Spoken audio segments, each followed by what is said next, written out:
If you have your driving test coming up, this video is for you. Join us as we go through the DVSA's Ready to Pass checklist.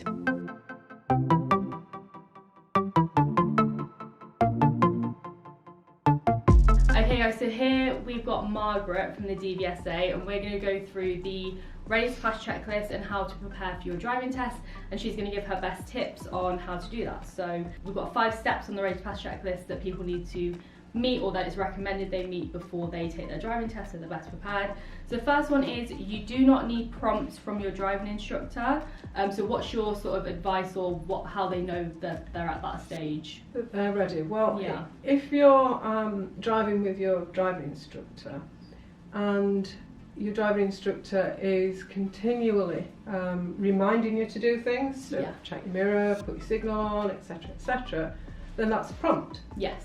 So really, in theory, the less that your driving instructor has to say, other than to tell you where to go, that's the stage that you need to be at, so that you're working confidently, really, on your own. So the less they sort of have to step in, sort of while you do the drive, unless they obviously, like you said, they tell you where to go. Exactly, because when you think about it, when you're driving on your own, there's nobody sat next to you, giving you the odd prompt. Oh, remember to change gear and just slow down because we're driving a little bit too fast. So it's having that understanding of how to do everything on your own. Because when you, like you said, when you do pass your test, you've then got no one in the car with you. No, so there's nobody there. Isn't it? And it's a really scary thing. I can still remember going out driving on my own after I've passed my test. And I do remember forgetting to put my indicator on. It's terrifying. So you just want to be less dependent, or not dependent really at all on the instructor. That's right, The second one is you do not make serious or dangerous mistakes when you're driving, which is obviously an obvious one, but if you want to just talk through what that sort of means. It is really, because again, if you think about it and you're driving with your instructor and you're doing something that's high risk, and your instructor's having to come in and maybe tell you to stop, or grab the wheel, or you're rolling backwards and your instructor's having to use the dual controls, then that's probably a serious or a dangerous fault, because it's very high risk. So it sort of marries up with the first point that you made. You know, that you shouldn't be making those faults before you come for a driving test. Because otherwise that examiner could be having to do the same thing. And obviously a serious or dangerous fault, it would result in not passing your test. Exactly. The third one is you can pass mock driving tests. So just want to sort of talk through the importance maybe of mock driving tests. I think mock driving tests are really, really good. It's something that your instructor should be able to help you with and provide.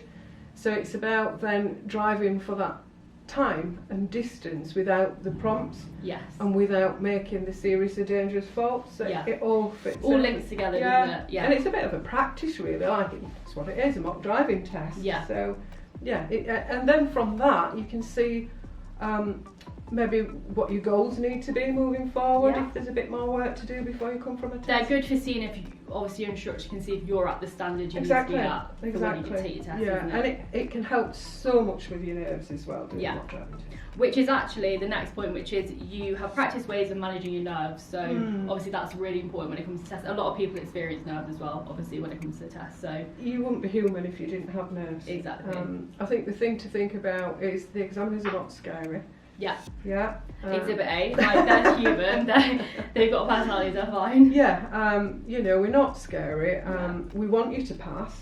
I think that's the thing to remember, because you know we do want you to pass, and I think that preparation and will help with your confidence. So if you feel confident, your nerves will perhaps not be as bad as what you expected. And there's really a couple of kinds of people, really. Some people are nervous while they're waiting for a test in the waiting room, and then as soon as they start driving the nerves go. Or sometimes you're the opposite, where you're not nervous until you get in the car, and then you start to feel it a bit. But again, deep breaths, bit of you know, self-motivation. Good, positive speak towards yourself. And I think like days like the DVSA Open days, because I'd never been to a test centre before you test, it's good to sort of see the environment, so then when you do come in for your test, you're not sort of That's it. It's learning as much as you possibly can about what's going to happen on that driving test. Yeah. And like an open day like today, you can speak to the examiners. Yeah. You can find out what's involved in the test. It's really, really good. So it's not a secret organisation. Exactly. We're just normal people that want you to do well. That do want you to pass.